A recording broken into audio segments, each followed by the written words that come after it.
My human loves me. I know that. But sometimes, the things humans do every day can hurt a cat without anyone meaning to. A loud voice after I make a mistake. A day with no real hunt or play. A bowl that fills my stomach but leaves my body thirsty. A hand that keeps touching after I have already asked it to stop. A litter box hidden where I feel trapped. Long hours in a house that feels too empty. To you, these may look small, normal, or even harmless. But to me, small signals repeated every day can change how safe my world feels. I may not always cry, bite, or run away. Sometimes I only become quieter. So before you think I'm just being difficult, let me show you what these habits feel like from my side. The first thing that hurts more than you think is shouting my name when I make a mistake. Maybe I knocked something from the table, climbed onto the counter, scratched the side of the couch, or touched something you wanted me to leave alone. I know you may feel surprised, tired, or frustrated, and I know you may believe a loud voice will help me understand. Do not do that again. But from my side, the lesson is not so clear. I do not connect your anger to the exact choice the way you hope I will. What reaches me first is the sudden volume, the tense energy in your body, and the feeling that the person I trust has changed in an instant. Instead of learning that the counter is wrong or the couch is wrong, I may learn that you can become frightening without warning. Then I become more careful around you. Not necessarily better behaved next time either. If you want to teach me, show me the safer path. Move the fragile things. Give me a scratching post that feels right. Guide me toward a toy, or calmly redirect my pause before fear enters the room. Teach me with a safer path, not with a sound that makes me afraid of you. The second thing that hurts me is when my hunter has nothing to do. After you teach me with gentleness instead of fear, please remember that I also need a life that wakes my body and mind. Sometimes humans think a quiet cat is simply a good cat because I sleep for hours, stay out of the way, and seem easy to care for. But inside me, there is still a hunter waiting for a reason to move. I need to stalk, pause, chase, pounce, and finally catch something, even if it is only a toy at the end of a string. When that part of me is forgotten, I may sleep too much, knock things over, bite your ankles, groom myself until my skin feels tired, eat because I am bored, or carry stress in ways you do not notice at first. I do not need endless play. I need 10 or 15 real minutes where you make the toy move like prey. Let me think, let me chase, and let me win before the game ends. When you play with me that way, you are not just making me tired. You are giving my instincts a place to quietly breathe again. A tired hunter is not a broken cat. A forgotten hunter is. The third thing that can hurt me is a bowl that feeds me but does not water me. After my hunter has been allowed to move, my body still needs something quiet and easy to miss: moisture. I know you may place a water bowl beside my food and believe that is enough, and I know dry kibble can feel simple, clean, and convenient. But cats are not built with a strong habit of drinking often. Long before I lived in your home, cats received much of their water from the small prey they ate, so my thirst may not always warn me loudly when my body needs more. Dry food can fill my stomach while giving very little water, and over time, that can leave me living with a mild, hidden dryness you may never see.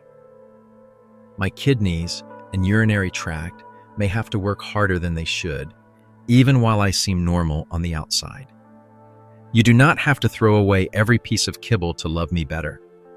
You can add wet food sometimes, mix a little water into meals, offer a fountain, and keep fresh water easy to reach in every ordinary day too.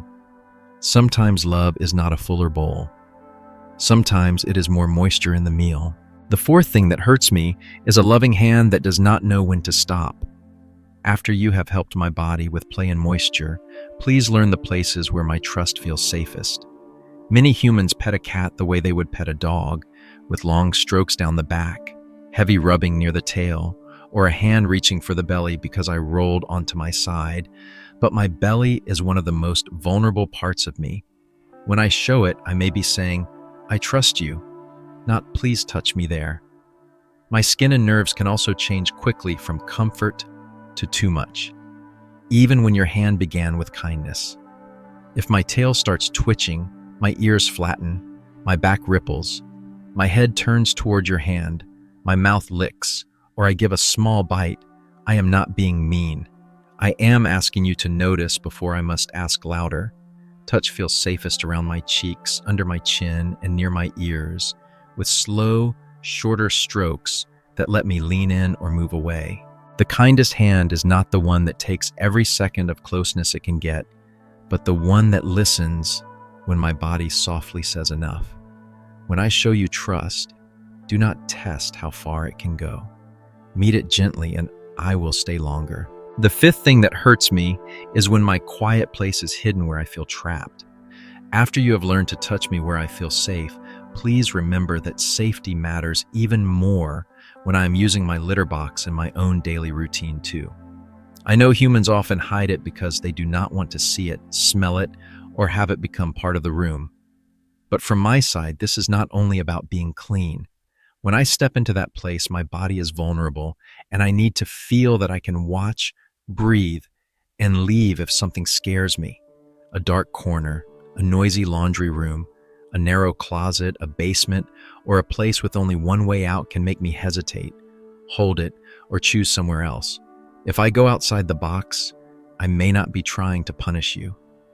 I may be telling you that the place feels wrong, too hidden, too loud, too tight, or too hard to reach. Give me a quiet area, but not a trapped one. Let the box be easy to find, easy to enter, and easy to leave. And if there is more than one cat, remember that each cat needs a box, plus one extra, if possible. A litter box is not just where I go. It is where I need to feel unafraid. The sixth thing that hurts the quietest is when humans think I do not miss them. After you give me a litter box where I feel unafraid, please do not forget that my heart also needs a place to land. I know cats look independent. I do not bark when you leave, tear apart your shoes, or make my loneliness obvious in a way humans always understand. Sometimes I only wait in quiet language, learning the shape of your days, the rhythm of when you disappear, and the moment when the home begins to feel like you. If I am left alone for too long, I may not complain loudly. I may hide more, sleep more, eat differently, groom myself until my coat loses peace, avoid touch, use the litter box differently, or stop meeting you with the same softness I once had. None of this means I am cold. It may mean I have been carrying too much silence by myself. I still notice your absence. I still know when the room feels emptier without you in it. When you must be away, leave me things that keep my mind alive. Rotated toys, a safe window place, a puzzle feeder, familiar scent, and small choices that make the day less flat. Then when you return, give me 5 minutes of presence before the world pulls you away again. I may not cry at the door, but I know when the house has been empty of you for too long. I know my human does not mean to hurt me. After all the quiet things I have shown you, I still believe most of them begin with love, not cruelty. A raised voice may come from worry. A forgotten play session may come from a tired day. A dry meal may come from convenience. A hand that touches too much may come from wanting closeness. A litter box, hidden away, may come from trying to keep the home clean. Long hours alone may come from a life that asks more of you than you can always give. These are not giant failures. They are small habits that can be learned again, slowly and gently. I do not need a perfect human who never gets anything wrong. I need a human who notices when I pull away, when my body becomes tense, when I avoid a hand, when I sleep too much, or when my silence becomes heavier than usual. Your love becomes safer when it pays attention.